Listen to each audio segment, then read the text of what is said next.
ચાલો વિદ્યાર્થી મિત્રો, જય હિન્દ। આજે આપણે જે ચેપ્ટર ભણવું છે એ ચેપ્ટર ભણવું છે ચોથું ચેપ્ટર, બરોબર। ચોથું ચેપ્ટર નું આજે જે કાંઈ પણ તમને રિવિઝન કયો તો રિવિઝન, ફરીવાર પાછું જે કાંઈ પણ અગત્યના મુદ્દાઓ છે એની આખી આજ આપણે એક ગોષ્ઠી કરવી છે, એક સંવાદ કરવો છે, મારી અને તમારી વચ્ચેનો એક સંવાદ આ ચેપ્ટર મારફતે કરવો છે।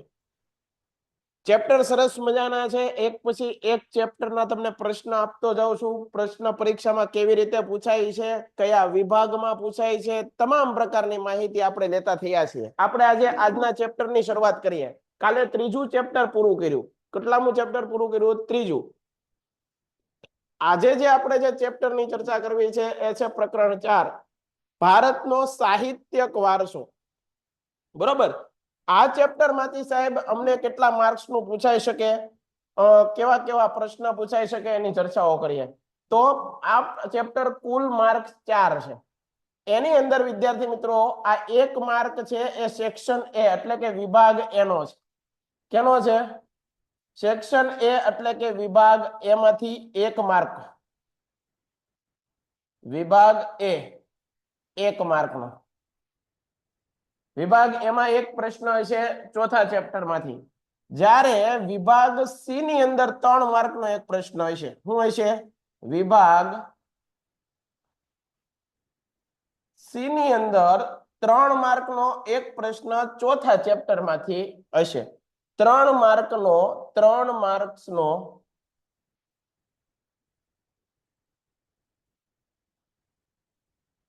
એક પ્રશ્ન। ડન છે? બધાને સમજાય છે? આગળ જોઈએ આ ચેપ્ટર માંથી તમને પ્રશ્ન કેવા કેવા પૂછાય, આ ચેપ્ટર માંથી તમને પ્રશ્ન કેવા કેવા પૂછાય એની ચર્ચાઓ આજે આપણે કરવી છે। એ પ્રશ્ન પહેલા હું લખાવી દઉં એટલે તમને ખબર પડે કે આપણે કઈ દિશામાં આગળ વધવાનું છે, બરોબર ને? તો એ પહેલા આપણે જોઈ લઈએ એકવાર। આપણી તૈયારી હંમેશા આવી જ હોય। હું તમને પહેલા પ્રશ્ન લખાવું છું અને એ પ્રશ્નને અનુસંધાને તમારે કેવા કેવા જવાબ એની અંદર લખવાના એ તમારે શોધવાનું હોય છે। તો પહેલી વસ્તુ, મોસ્ટ આઈએમપી પ્રશ્નો જે તમારે બોર્ડની એક્ઝામમાં તમને પૂછાય એવા પ્રશ્નો એટલે કે મોસ્ટ આઈએમપી પ્રશ્ન, આ બધા પ્રશ્નો મોસ્ટ આઈએમપી છે જે પરીક્ષાની અંદર તમને સીધે સીધા પૂછાવાના છે। તો એ આપણે જોઈ લઈએ પહેલા। આ મોસ્ટ આઈએમપી પ્રશ્નોની અંદર વિદ્યાર્થી મિત્રો તમને કયા કયા ટોપિકમાં કયા કયા પ્રશ્ન પૂછાય એની ચર્ચાઓ કરીએ। પહેલા તો તમને આ ચેપ્ટરની અંદર એક પ્રશ્ન કમ્પલસરી તમને પૂછાવાનો જ છે અને એ કયો છે? પ્રાચીન ભારતની વિદ્યાપીઠો, બરોબર યાદ રાખજો। પ્રાચીન ભારતની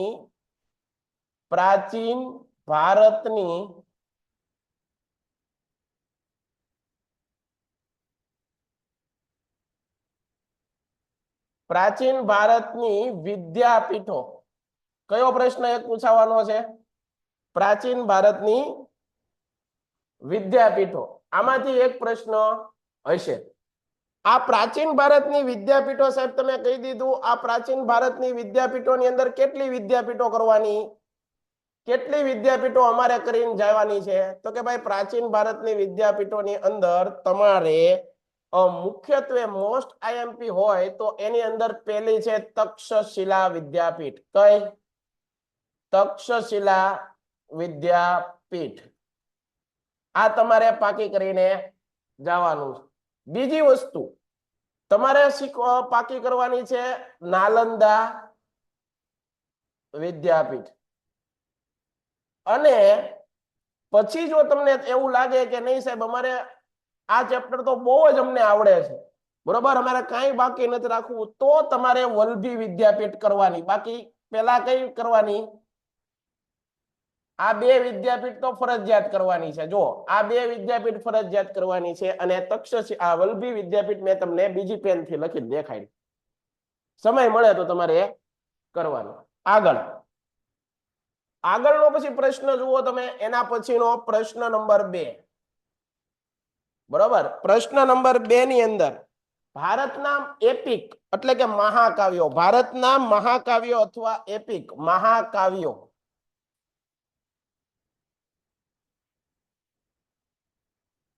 આ મહાકાવ્યને શું કહેવાય?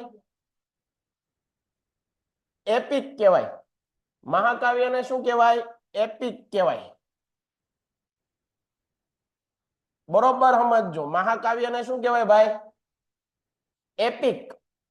આ મહાકાવ્યની અંદર આપણા ભારતના સર્વશ્રેષ્ઠ મહાકાવ્ય કયા? તો એની અંદર તમારે કયા કયા પોઈન્ટ પાકા કરીને જવાના? એક છે રામાયણ. શું છે? રામાયણ. એક છે મહાભારત. એક છે મહાભારત અને એક છે ભગવત ગીતા. શું છે? ભગવત ગીતા. તો આ વસ્તુ પણ તમારે કરીને જવાની. તમને જુઓ ખ્યાલ આવતો જાય કે ભાઈ અમારે આ ચેપ્ટરમાં કયા કયા ટોપિક કરવાના છે, જેને અમારે ઓપ્શનમાં છોડવાના નથી. જો હું આ બધી વસ્તુ એક એક ભણાવું ને તો હું અઠવાડિયે આ એક ચેપ્ટર પૂરું કરું, પણ આવું આપણે અત્યારે કરવાનું નથી. આપણે ઓલરેડી ભણી જ ગયા છીએ બધું. બરોબર છે? તમારે યાદ રાખવાનું છે અગત્યના મુદ્દાઓ કયા. એક વખત મને એ કહો કે આ સ્ક્રીન ઉપર જે કાંઈ પણ લખેલું છે અક્ષર તમને સ્પષ્ટ દેખાય છે? અક્ષરો તમને સ્પષ્ટ દેખાય છે? સર પરીક્ષા પર એક જ લેક્ચરમાં આવશે ને? હા ભાઈ આવશે. ક્લિયર છે? બધા લોકો એમ કે છે ક્લિયર છે. Very good. ચાલો આગળ. તો આટલી વસ્તુ ક્લિયર ભાઈ. આ વાત કરીએ આપણે એપિક. પછીનું એક વસ્તુ યાદ રાખો. પછીનું એક એના પછીનું આપણે પેજ લઈ લઈએ. પછીનો એક ટોપિક છે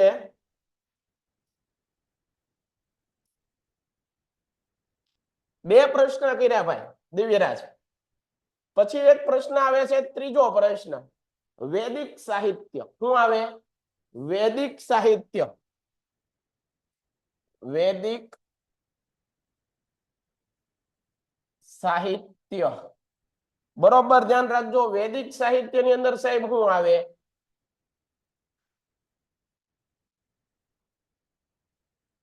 આ વૈદિક સાહિત્યની અંદર આપણે શું કરવાનું? તો કે ભાઈ 4 વેદો. કેટલા વેદો?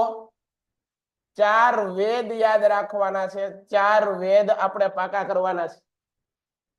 એની અંદર પહેલો વેદ છે, એક છે ઋગ્વેદ.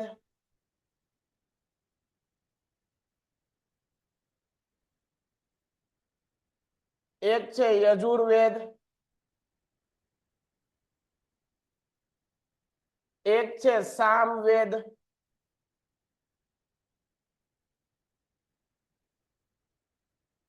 અને એક છે અથર્વવેદ. કયો? અથર્વવેદ. કેટલા જણાને આટલી વસ્તુ ક્લિયર થાય ભાઈ? કેટલા જણાને આટલી વસ્તુ ક્લિયર થાય? વેદો કેટલા? વેદો કેટલા ભાઈ? 4 વેદો. કેટલા વેદો? 4 વેદો. અને આ 4 વેદો કયા કયા છે?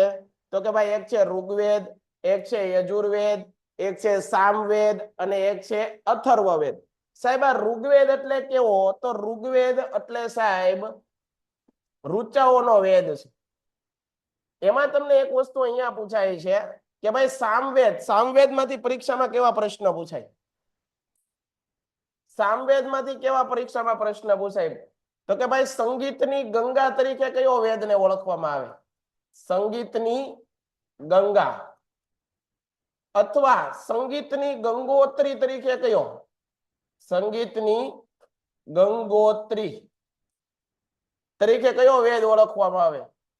પછી સરસ્વતીમાં, આપણા સ્કૂલની અંદર સરસ્વતી માની પ્રતિમા હોય, તો સરસ્વતીમાં, સરસ્વતી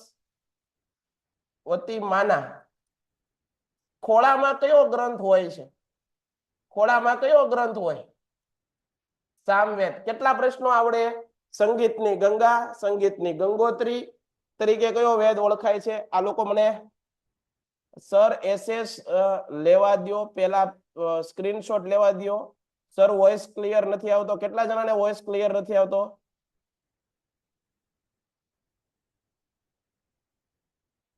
ઓકે. હજી લોકો કોઈકને શંકા છે સાહેબ આઈએમપી છે ને? પડવી વરુણ એમ કે છે કે ભાઈ આઈએમપી છે ને?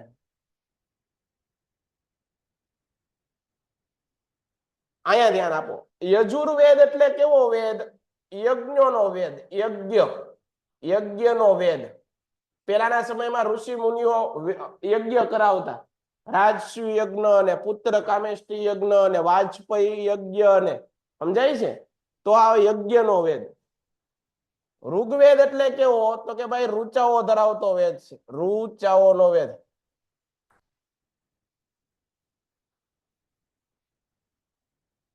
તો એ પણ યાદ રાખવાનું. અથર્વવેદ એટલે કયો? તંત્ર મંત્ર વિદ્યાનો વેદ. તંત્ર વિદ્યા, તંત્ર મંત્ર વિદ્યાનો વેદ.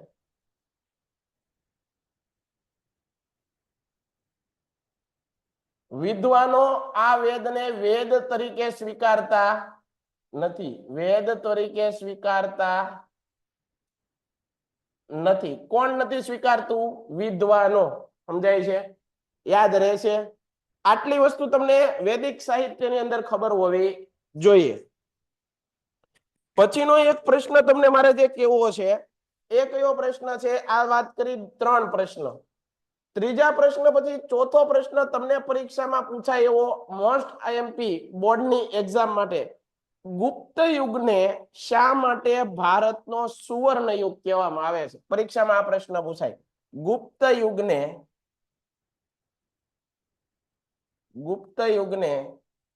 શા માટે ભારતનો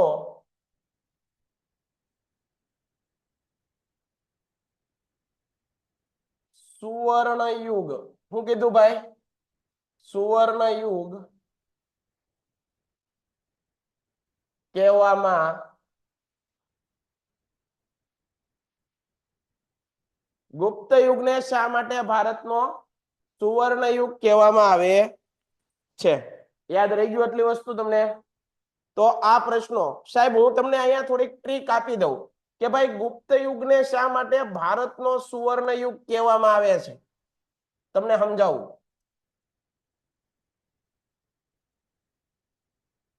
કારણ એટલું જ તે વિદ્યાર્થી મિત્રો, કારણ એટલું જ તે કે ગુપ્ત યુગના સમયની અંદર ભારતની અંદર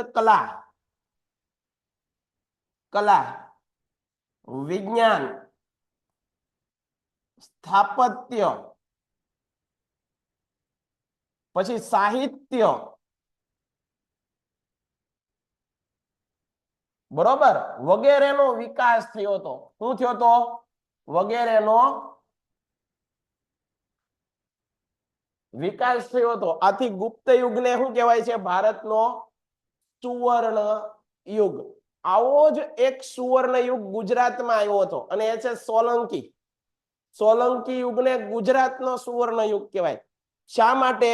કારણ કે ગુજરાતમાં જ્યારે સોલંકી રાજાઓ શાસન કરતા હતા ત્યારે ગુજરાતની અંદર પણ બધી કલાઓ, આપણે જે કલાઓ જોઈતી, ચર્મ ઉદ્યોગ, કાષ્ઠ કલા, સંગીત કલા, લલિત કલા, આ બધી કલાઓનો વિકાસ થયો હતો ગુજરાતમાં. વિજ્ઞાનનો વિકાસ થયો હતો, સાહિત્ય રચના, જુદી જુદી કૃતિઓ રચી, સ્થાપત્ય બનાવ્યા, રાણકી વાવ ને આવી બધી વસ્તુઓ, સહસ્ત્રલિંગ તળાવનો સોલંકી વંશમાં. આથી આપણે ગુજરાતનો સુવર્ણ યુગ કોને કહીએ? કે સોલંકી કાળને. સમજાય છે? સમજાય છે? ઓકે. તો આ પ્રશ્ન મેં તમને સમજાવી દીધા. હજી પણ આગળ થોડુંક જોઈએ આપણે. હજી પણ આગળ તમને થોડુંક મારે થોડોક સમય લેવો હશે. તમને સાહિત્યક રચનાઓ પૂછે. શું પૂછે? આપણો પાઠનું નામ જ છે ભારતનો વારસો અને સાહિત્યક રચનાઓ, છે કે નહીં? તો આપણે થોડાક સાહિત્યની વસ્તુઓ શીખી લઈએ. શીખવી છે કે નથી શીખવી? શીખવી છે સાહેબ. હાલો તો સાહિત્યક રચનાઓ પહેલા તો આપણે થોડીક પાકી કરી લઈએ.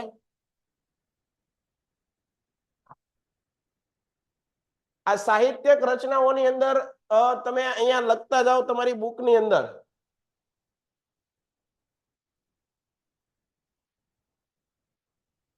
ટૂંકમાં આ કોષ્ટકમાંથી તમને ઘણા બધા પ્રશ્નો મળી રહેવાના છે.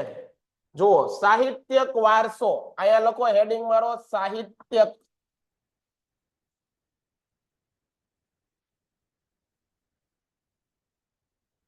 રચનાઓ. સાહિત્યક રચનાઓ, એમાં કઈ કઈ વાતો તમારે લખવાની છે સાહિત્યક રચનાઓની અંદર? જુઓ, પરીક્ષામાં સીધું જ તમને આ વસ્તુ પૂછાય છે. સમજાય છે? લખો એમાં.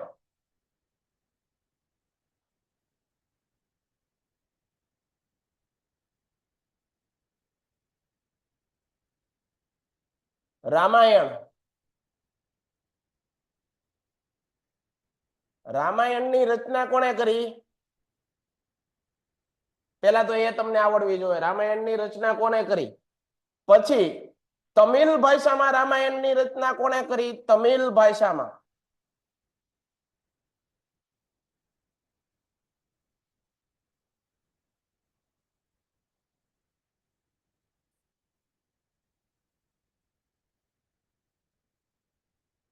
તમિલ ભાષામાં રામાયણની રચના કોણે કરી? બીજું રામચરિત માનસ ગ્રંથ. રામચરિત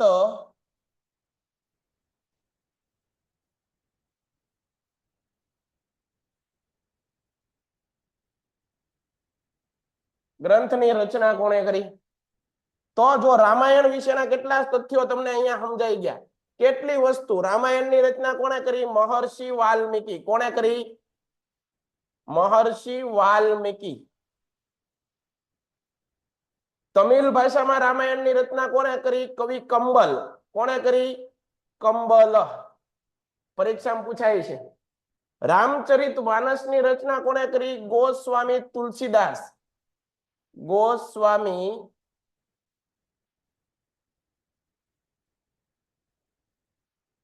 તુલસીદાસ.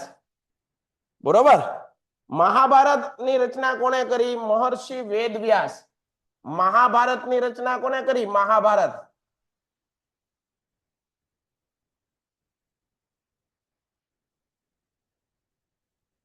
મહર્ષિ વેદવ્યાસ.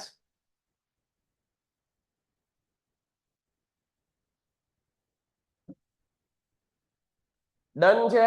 આવડે. મહર્ષિ વેદવ્યાસ. ત્યારબાદ તમને એક પરીક્ષામાં પૂછાય છે અર્થશાસ્ત્રની રચના કોણે કરી? અર્થશાસ્ત્ર નામના ગ્રંથની રચના કોણે કરી? કાલે જ હું ભણાવતો હતો ઓફલાઈન ની અંદર, ત્યારે મેં કીધું હતું અર્થશાસ્ત્રની રચના કોણે કરી. આ અર્થશાસ્ત્રની રચના કરી ચાણક્ય, વિષ્ણુગુપ્ત અથવા કૌટિલ્ય. ચાણક્ય, એને જ બીજું નામ શું છે? વિષ્ણુગુપ્ત.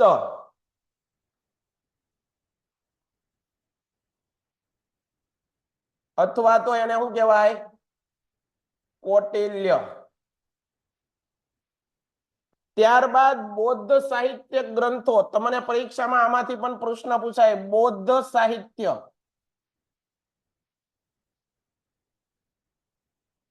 સાહેબ બૌદ્ધ સાહિત્યની અંદર કયા કયા ગ્રંથો યાદ રાખવાના? તો એ જો અહીંયા લખાવું છું. બૌદ્ધ સાહિત્યની અંદર કયા કયા? પેલું છે ત્રિપિટક. બીજું છે સુક્ત પિટક.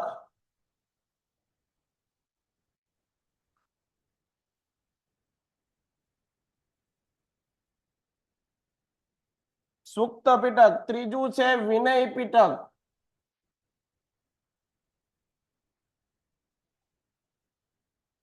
ચોથું છે મિલિંદ પહનો.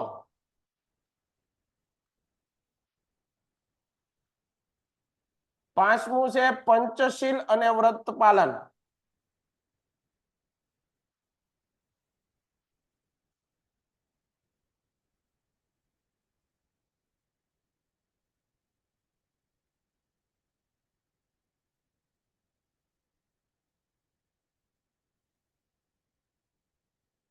આ બધા ગ્રંથો કયા છે ભાઈ?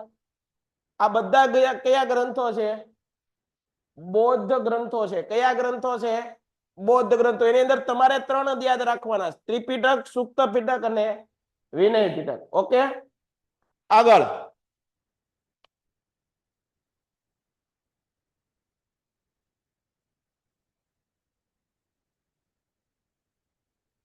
આટલી વસ્તુ કેટલાને ક્લિયર થઈ? સ્ક્રીનશોટ ઝડપથી પાડી લ્યો. ફટાફટ સ્ક્રીનશોટ પાડો ભાઈ. ફટાફટ સ્ક્રીનશોટ પાડો.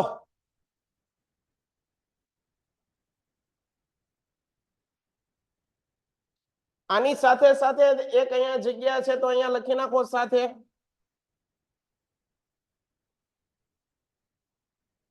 અહીંયા એક વસ્તુ લખી નાખો હજી. બાણભટ્ટે રચિત કરી સમ્રાટ હર્ષનું ચરિત્ર. સમ્રાટ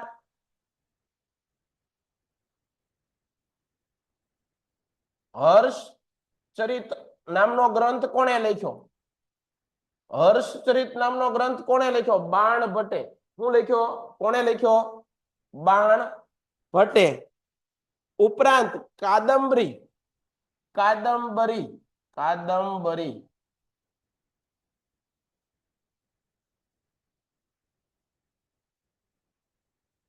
અહીંયા કોઈ કેડબરી નો લખતા હો. કાદંબરીની જગ્યાએ કેડબરી લખીને આવો તો કઈ માર્ક આવશે નહીં. સમ્રાટ હર્ષચરિતની રચના કોણે કરી? બાણભટ્ટ. કોણે કરી ભાઈ? બાણભટ્ટ. કાદંબરીની રચના કોણે કરી? તો કે ભાઈ બાણભટ્ટ. આવડશે દિવ્યરાજ કે નહીં આવડે ભાઈ? આપણે તો ઓલરેડી લખી નાખેલું છે આ બધું. શરૂઆત કરી ત્યારે લખેલું છે ને? બુક બનાવેલી છે કે પછી? તો વાંધો નહીં, હાલો ક્લિયર થાય છે. પછીનો એક વસ્તુ લખી નાખો. પછીની વસ્તુ લખી નાખો. ત્રણ વસ્તુ તમે હારવાર પાકી કરો. ત્રણ વસ્તુ હારવાર પાકી કરો. કઈ વસ્તુ? તો એ લખો. ભવભૂતિએ ત્રણ ગ્રંથો લખ્યા. ભવભૂતિ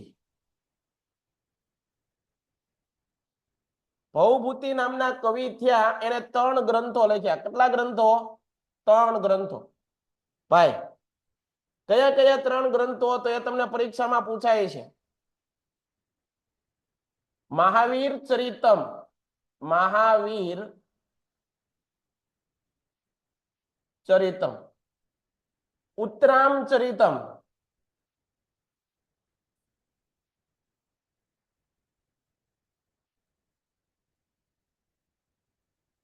અને માલતી માધવ. આ ત્રણ ગ્રંથો કોણે લખ્યા? ભવભૂતિએ. કોણે? ભવભૂતિ. ડન થાય છે. આમાં કોમેન્ટો ઉપરા ઉપરી કોમેન્ટ આવે છે. નથી સર દેખાતું. સર પેન બદલો, દેખાતું નથી. કેટલા જણાને દેખાતું નથી ભાઈ? આટલું બધું લખા પછી નથી દેખાતું? ભારે કરી. મહેમાન હફઝા કે છે ક્લિયર છે. તનવીર શેખ કે છે મને સર ઝાખું દેખાય છે. મને દેખાય છે. આમાં અડધા લોકો દેખાય છે. ક્યારનો કહું છું ભાઈ. હા ભાઈ અમે કોમેન્ટમાં ધ્યાન રાખશું, તમને ભણાવશું ક્યારે ભાઈ બન? બરોબર ને? તમે તો કોમેન્ટમાં ટપકા મારવા માંડો, પણ આપણે અહીંયા ભણવાનું પણ છે ને પાછું. સર મોટા અક્ષર લખો. ઓકે ધ્યાન રાખીશ ભાઈ, અક્ષર લખશું મોટા. મને ઝાક બોર્ડ સર બોર્ડ પરનું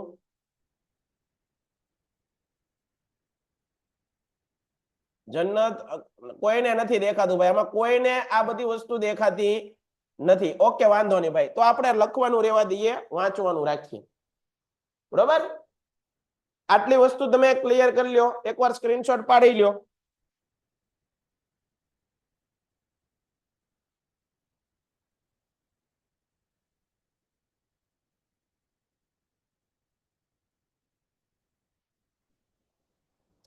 ચાલો બરોબર, આગળ વધીએ. પછીનો પોઈન્ટ લખો. મહાકવિ કાલિદાસ વિશે તમને પરીક્ષામાં પૂછાય. આ પ્રશ્ન વારે વારે પૂછાય. મહાકવિ કાલિદાસ.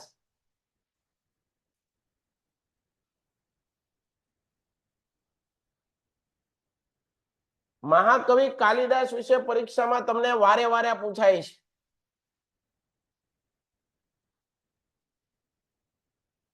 તો એની અંદર સાહેબ કઈ કઈ વાત યાદ રાખશો? તો પેલા તો એ યાદ રાખો કે ભાઈ સંસ્કૃત ભાષાના મહાકવિ હતા. કેવા? સંસ્કૃત ભાષાના મહાન કવિ.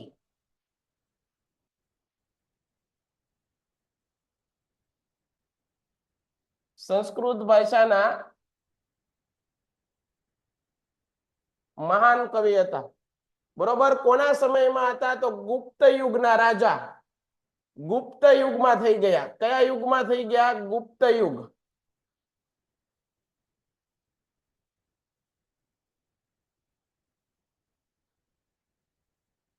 ઈસવીસન 5મી સદીમાં થઈ ગયા. કઈ સદીમાં? ઈસવીસનની 5મી સદી.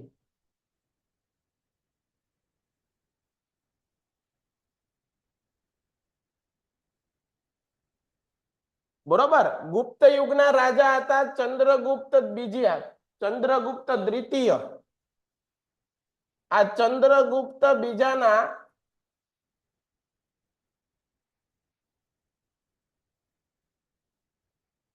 ચંદ્રગુપ્ત દ્વિતીયના સમયમાં 9 રત્નોમાંના એક રત્ન હતા.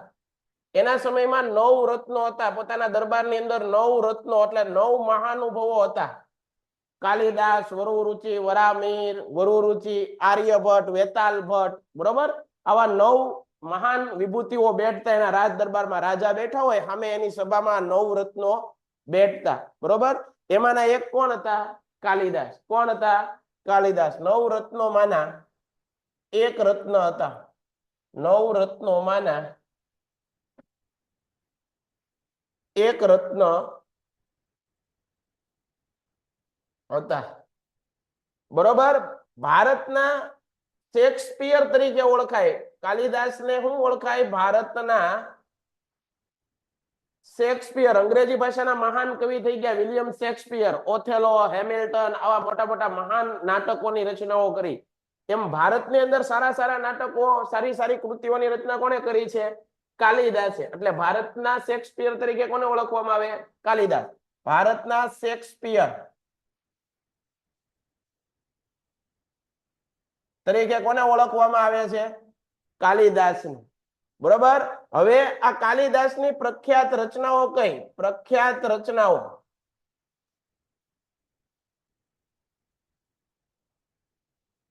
પરીક્ષામાં બધું તમને આવું પૂછાય નહીં તો મને કહેજો ભાઈ. છતાં પણ અમુક વિદ્યાર્થીઓ આઈએમપી જ કરે છે. પ્રશ્ન આ બધું ભણાવવું એમાંથી થશે ભાઈ, પણ તમને વિશ્વાસ હોવો જોઈએ. તમને વિશ્વાસ નથી અત્યારે. અને સફળતાના કોઈ શોર્ટકટ ન હોય ભાઈબંધ. સફળતા મેળવવાના કોઈ ટૂંકા રસ્તા ન હોય. એના માટે પગથિયા પગથિયે ચડવું પડે. ધીમે ધીમે ઉપર ચડવું પડે. ડાયરેક્ટ ખાઈ લેવાની વાત નથી, બરોબર. મહેનત કરવી પડશે બધાએ. અમે કરીએ છીએ, તમે કરો. હજી પણ કોઈકને ઝાખું દેખાય છે ભાઈ? બ્લેક પેજ ઉપર વ્હાઈટ નો પ્રકાશ આવે છે.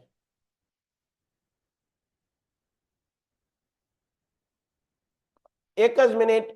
કઈ લાઈટ નો ભાઈ પ્રકાશ આવે છે? એ લાઈટ બંધ કરી દે તો ઓલી પાછળ નહીં થતી હોય નથી.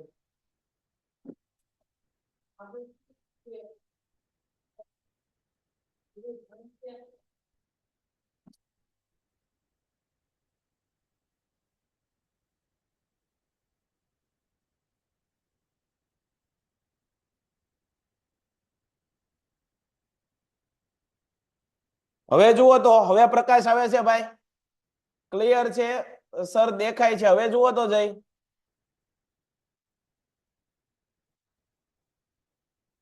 બધાને દેખાય છે વ્યવસ્થિત? એકવાર મને ક્લિયર કરીને કહો, વ્યવસ્થિત દેખાય છે?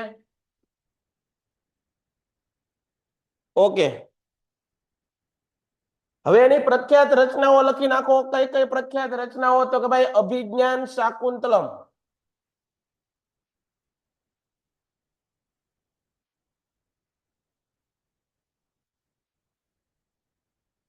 કુમાર સંભવમ,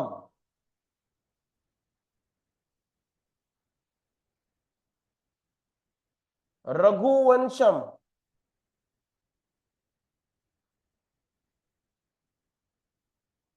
મેઘદૂતમ,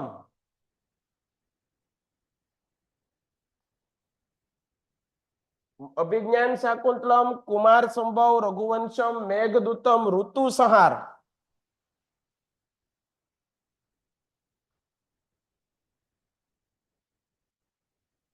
આ બધા ગ્રંથો કોના છે? મહાકવિ કાલિદાસ. એમાં અભિજ્ઞાન શાકુંતલમ આટલો બધો પ્રસિદ્ધ ગ્રંથ હતો કે એ ગ્રંથને જર્મન કવિ ગેટ છે એના પર માથે આ ગ્રંથને મૂકી. મહાન જર્મન કવિ ગેટ છે પોતે આ ગ્રંથને માથે મૂકી અને નાચ્યો હતો. આટલો સરસ મજાનો આ ગ્રંથ છે. જર્મન કવિ ગેટ આ ગ્રંથને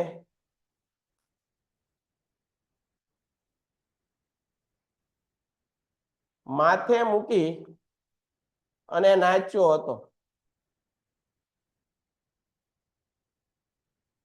આ ગ્રંથનું અંગ્રેજીમાં ભાષાંતર થયેલું છે, અંગ્રેજીમાં ભાષાંતર, તર્જુમો ટ્રાન્સલેટ કોણે કર્યું છે? ભાષાંતર અંગ્રેજીમાં ભાષાંતર કર્યું છે વિલિયમ જોન્સ.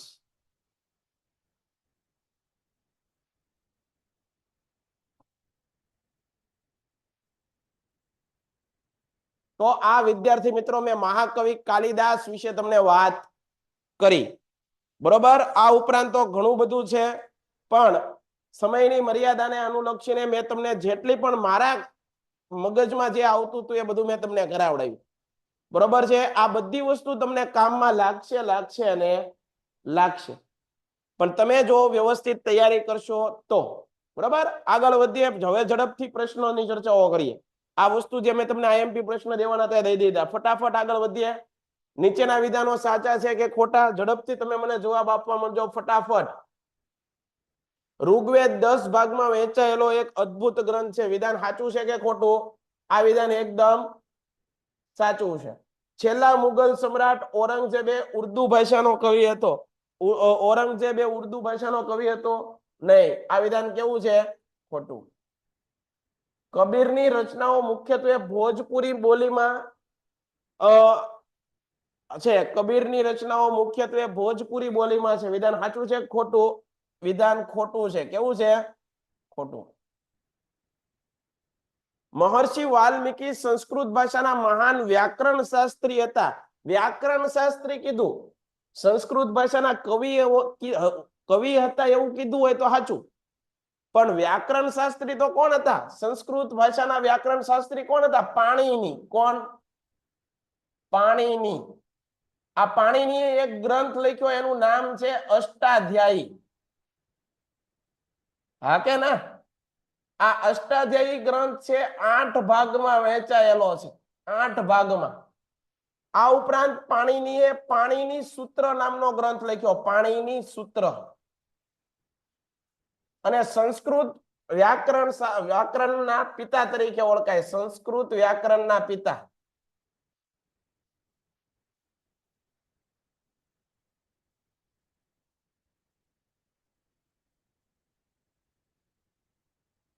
સમજ પડે છે ભાઈ? પડે છે? પડે છે ને? ઓકે. નરસિંહ મહેતા, તો આ વાત કેવી છે? આ વાત ખોટી છે. નરસિંહ મહેતા અને સંત નામદેવે ગુજરાતી ભાષામાં ભક્તિ ગીતો લખ્યા. આ વિધાન કેવું છે? નામદેવે ગુજરાતી ભાષામાં ભક્તિ રસ, સંત નામદેવે ગુજરાતી ભાષામાં ભક્તિ ગીતો લખ્યા. આ વિધાન કેટલું? 5મું વિધાન કેવું છે ભાઈ? બધા કહો તો મને. 5મું વિધાન આપણે વિદ્યાર્થીઓ આગળ જવાબ માંગીએ. 5મું વિધાન કેવું છે? 5મું વિધાન ફોલ્સ. જુનેદ કે છે ફોલ્સ, રવિ લુના કે છે ફોલ્સ, મેમન કે છે, બધા લોકો ફોલ્સ કે છે. કેવું છે ભાઈ? ફોલ્સ. બરાબર, તો સાચી વાત છે. આગળ જોઈએ. આ વિધાન કેવું છે? ફોલ્સ. અથર્વવેદને સંગીતની ગંગા અથવા ગંગોત્રી કહેવાય.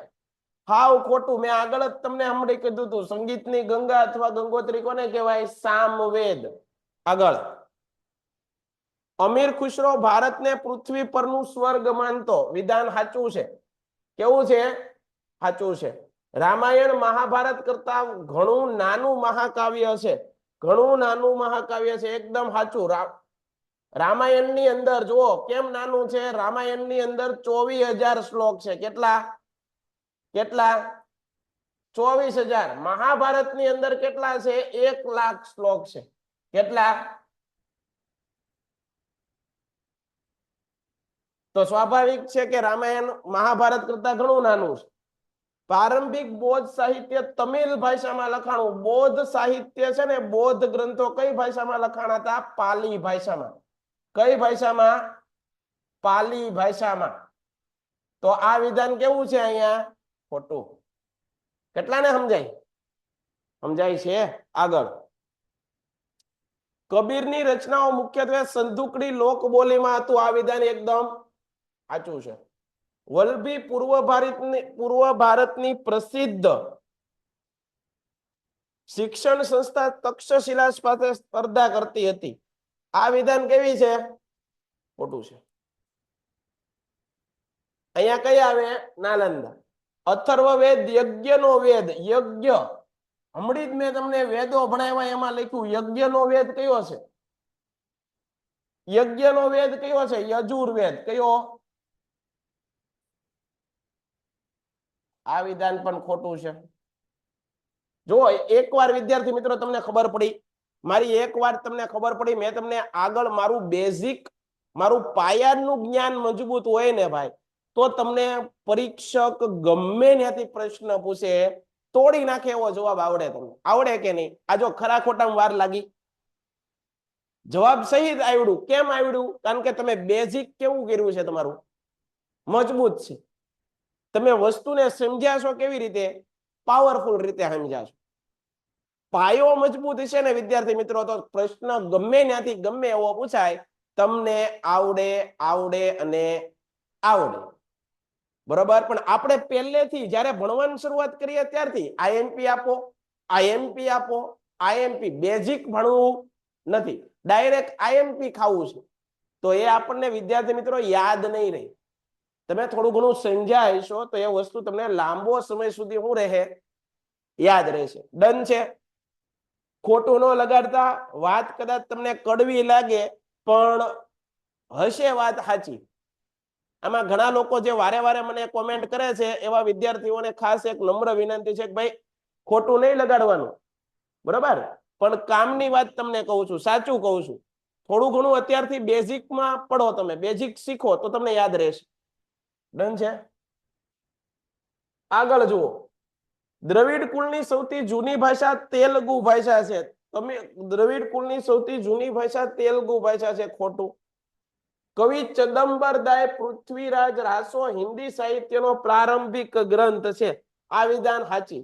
આ ચદંબરદાય કોણ હતા એ તમને કહી દઉં. પૃથ્વીરાજ ચૌહાણના ચારણ મિત્ર હતા. કોણ હતા? એના મિત્ર હતા ચદંબરદાય. અને ચદંબરદાયે એક ગ્રંથની રચના કરી, પૃથ્વીરાજ રાસો. કઈ ભાષામાં? હિન્દી ભાષામાં. પરીક્ષામાં પૂછાય છે, પરીક્ષામાં પૂછાય છે. પૃથ્વીરાજ રાસો નામનો ગ્રંથ, પૃથ્વીરાજ રાસો નામનો ગ્રંથ. આ ગ્રંથની રચના કોણે કરી? ચદંબરદાય અથવા ચંદબરદાય. ચદંબરદાય કોણ હતા? પૃથ્વીરાજ ચૌહાણના મિત્ર હતા. પૃથ્વીરાજ ચૌહાણના ચારણ મિત્ર હતા. ચારણ મિત્ર હતા.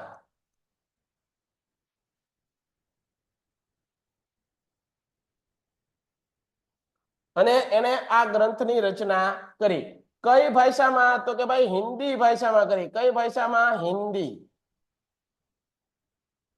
તો એ યાદ રાખજો તમે.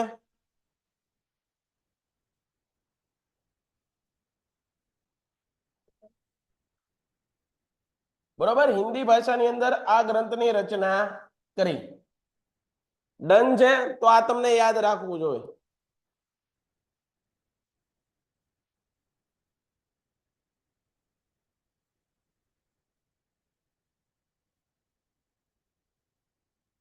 ત્યારબાદ હજી એક ગ્રંથ તમને પરીક્ષામાં પૂછાય. ભારવી એ કયો? કિરાતાર્જુનિયમ. કિરાતાર્જુનિયમ નામનો ગ્રંથ. કિરાતાર્જુનિયમ નામના ગ્રંથની રચના કોણે કરી? કિરાતાર્જુનિયમ આ નામના ગ્રંથની રચના કોણે કરી? ભારવી. કોણ? ભારવી. ત્યારબાદ જો તમને કેટલી વસ્તુ થોડાક પ્રશ્નમાં કેટલી વસ્તુ જાણવા મળે. ત્યારબાદ કથા સરિત સાગર. કથા સરિત સાગર આ ગ્રંથ છે. આ ગ્રંથની રચના કોણે કરી? કથા સરિત સાગર નામના ગ્રંથની રચના કોણે કરી? સોમદેવ. સોમદેવ. પછી મુચ્છકટિકમ નામના ગ્રંથની રચના કોણે કરી? મુચ્છકટિકમ. આ મુચ્છકટિકમ નામના ગ્રંથની રચના કોણે કરી? શૂદ્રક. કોણે કરી? શૂદ્રક. બરોબર છે. ત્યારબાદ હજી એક વસ્તુ તમને મારે કેવી છે. 10 કુમાર ચરિત. આ 10 કુમાર ચરિત નામના ગ્રંથની રચના કોણે કરી? 10 કુમાર ચરિત.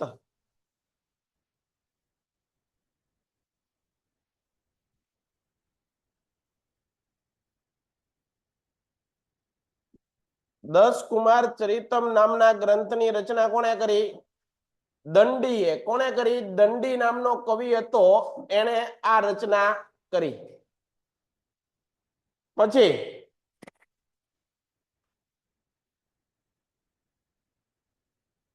શંકરાચાર્યએ ભાષ્યની રચના કરી. શંકરાચાર્ય ભાષ્ય નામના ભાષ્યની રચના કોણે કરી? શંકરાચાર્ય. જો આ પ્રશ્ન પૂછાય, શંકરાચાર્ય. આ પાઠમાંથી તમને આવા બધા પ્રશ્નો પૂછાવાના છે વિદ્યાર્થી મિત્રો. બરોબર, શંકરાચાર્યએ ભાષ્યની રચના કરી. ત્યારબાદ તમને એક પ્રશ્ન એ પૂછાય, જયદેવે કયા ગ્રંથની રચના કરી? અહીંયા લખું છું, જયદેવ. ગીત ગોવિંદ.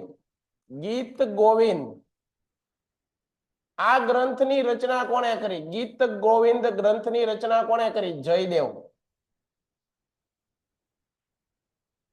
અને વેરી મોસ્ટ આઈએમપી, રાજ તરંગણી. રાજ તરંગણી. આ રાજ તરંગણી ગ્રંથ છે, એની રચના કોણે કરી? તો કાશ્મીરના એક કવિ થઈ ગયા, કાશ્મીરના કવિ. કાશ્મીરના કવિ થઈ ગયા. અને ક ઉપરથી યાદ રાખો, એ કવિનું નામ હતું કલ્હણ. શું હતું? કલ્હણ. આ કલ્હણે કાશ્મીરના ઇતિહાસ ઉપર એક ગ્રંથ લખ્યો. કાશ્મીરના ઇતિહાસનો ગ્રંથ લખ્યો, ઇતિહાસ સંબંધિત એક ગ્રંથ લખ્યો. અને એ ગ્રંથનું નામ શું છે? રાજ તરંગણી. કેવો ગ્રંથ છે? રાજ તરંગણી. કેટલા જણાને ક્લિયર થાય? આટલી વસ્તુ કેટલા જણાને સમજાય ભાઈ? આજ પૂરતું આપણે આટલું રાખીએ છીએ, બરોબર છે? કાલે ફરીવાર અહીંથી પાછા આપણે આગળ ચાલશું.